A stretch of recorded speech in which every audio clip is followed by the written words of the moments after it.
जय माता दी। हमारी कथा कहानी चैनल पर आप सबका स्वागत है। जितिया व्रत भक्ति और उपासना के सबसे कठिन व्रतों में से एक है। इस पर्व को बिहार में जीवित पुत्रिका जितिया या फिर ज्योतिया व्रत के नाम से जाना जाता है। जितिया व्रत में माताएं अपनी संतान के स्वस्थ जीवन और लंबी आयु की कामना के लिए निर्जला व्रत रखती हैं। यह व्रत विशेषकर बिहार, झारखंड और उत्तर प्रदेश में मनाया जाता है। जीवित पुत्रिका व्रत अर्थात जितिया व्रत आश्विन मास के कृष्ण पक्ष की अष्टमी को मनाया जाता है। जीवित पुत्रिका व्रत में माताएं अपनी संतानों की सुरक्षा और स्वास्थ्य के लिए पूरा दिन तथा पूरी रात 24 घंटे तक निर्जला उपवास करती हैं। यह सबसे कठिन व्रतों में से एक है। आश्विन मास के कृष्ण पक्ष सप्तमी से नवमी तक जीवित पुत्रिका का व्रत किया जाता है। इस दिन महिलाएं सुबह सुबह उठकर गंगा स्नान करती हैं और पूजन करती हैं। स्नान कर स्वच्छ वस्त्र धारण करके इसके बाद भगवान जीमूत वाहन की पूजा करके इसके लिए कुश से बनी जीमूत वाहन की प्रतिमा को धूप, दीप, चावल, पुष्प आदि अर्पित करें। इस व्रत में मिट्टी और गाय के गोबर से चील एवं सियारिन की मूर्ति बनाई जाती है। इसके माथे पर लाल सिंदूर का टीका लगाया जाता है और पूजा समाप्त होने के बाद जीवित पुत्रिका व्रत की कथा सुनी जाती है तथा पारण के बाद यथाशक्ति दान और दक्षिणा दी जाती है। पंचांग के अनुसार इस साल जीवित पुत्रिका 17 सितंबर को दोपहर 2:14 पर अष्टमी तिथि से प्रारंभ हो रही है। 18 सितंबर को दोपहर 4:32 पर समाप्त होगी। उदया तिथि के अनुसार जीवित पुत्रिका व्रत 18 सितंबर को रखा जाएगा। 19 सितंबर की सुबह 6:10 के बाद पारण कर सकते हैं। जितिया व्रत की शुरुआत नहाए खाए से होती है।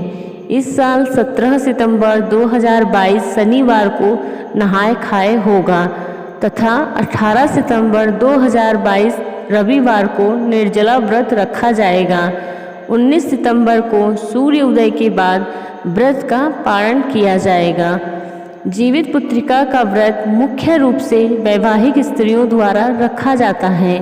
मान्यता है कि जो माताएं इस व्रत को करती हैं उनके संतान की उम्र बहुत लंबी होती है और संतान को जीवन में किसी भी समस्या का सामना नहीं करना पड़ता। इसके अलावा संतान प्राप्ति की इच्छा रखने वाली महिलाएं यदि इस व्रत को श्रद्धापूर्वक करती हैं तो उन्हें संतान की प्राप्ति होती है। जितिया व्रत की पौराणिक कथाएं हैं। मान्यता है कि इस व्रत की कहानी जीमूत वाहन से जुड़ी है। गंधर्वराज जीमूत वाहन बड़े धर्मात्मा और त्यागी पुरुष थे, इसलिए उन्होंने अपना राज्य आदि छोड़ दिया और अपने पिता की सेवा करने के लिए वन में चले गए थे। वन में एक बार उन्हें घूमते हुए नागमाता मिली। नागमाता विलाप कर रही थी। जब जीमूत वाहन ने उनके विलाप का कारण पूछा तो उन्होंने बताया कि नागवंश गरुड़ से वो काफ़ी परेशान है। वंश की रक्षा करने के लिए वंश ने गरुड़ से समझौता किया है। समझौते के अनुसार वो प्रतिदिन उसे एक नाग खाने के लिए देंगे और बदले में हमारा सामूहिक शिकार नहीं करेंगे। आपको बता दें कि इस व्रत का संबंध महाभारत काल से ही है।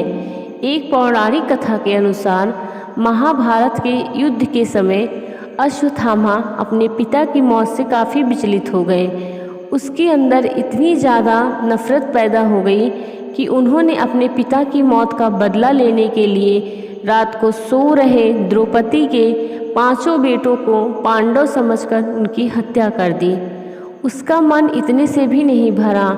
तब उसने अभिमन्यु की पत्नी के गर्भ में पल रहे उसकी संतान को भी मार डाला।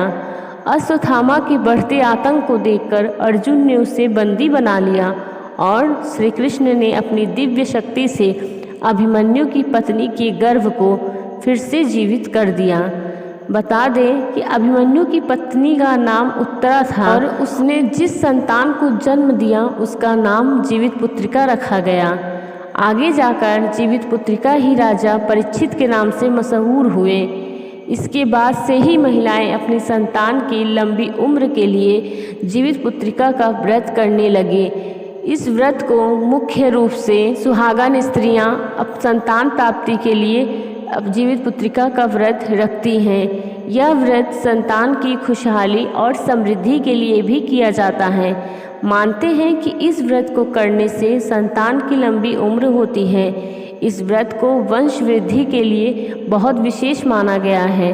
कहते हैं कि जो स्त्रियां अपने संतान के लिए जीवित पुत्री का व्रत करती हैं, उनकी संतान को चारों ओर से यश की प्राप्ति होती है। हमारे द्वारा दी गई जानकारी आपको कैसी लगी, हमें कमेंट बॉक्स में ज़रूर बताएं। आगे ऐसी ही जानकारी के लिए हमारे चैनल को सब्सक्राइब ज़रूर करें। धन्यवाद। जय माता दी।